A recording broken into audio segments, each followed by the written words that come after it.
Understanding Shade in the Gaps, a guide to English idioms. Hello, everyone. Welcome to our English language learning series. Today, we're going to explore the phrase, shade in the gaps. This idiom isn't just about colors and drawing. It's a metaphor used in everyday English.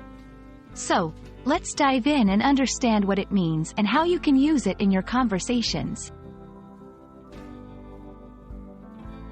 Shade in the gaps is an idiomatic expression that means to provide missing information or details in a context where some knowledge is already provided. Imagine a picture that's partly drawn. When you shade in the gaps, you're completing the picture, adding details to make it whole and understandable. In conversation, this phrase is used when someone adds necessary details to a story, explanation, or any kind of information that is incomplete. Interestingly, this phrase combines visual art terminology with everyday language. The word shade in art refers to adding depth or darkness to a drawing to bring out details. Gaps are the missing parts or the incomplete sections. Over time, this artistic concept was adopted into language to describe the act of filling in missing information in a conversation or story.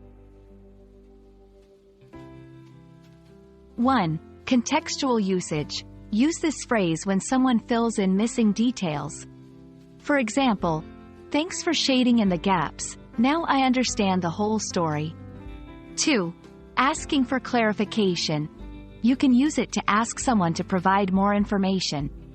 Like, "Can you shade in the gaps about the new project?"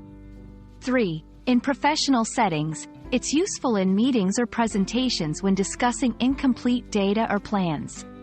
Let's shade in the gaps in our strategy to have a clearer picture. There are several similar expressions that carry the same meaning. These include fill in the blanks, complete the picture, or add the missing pieces. Each of these can be used interchangeably with shade in the gaps, depending on the context and your preference.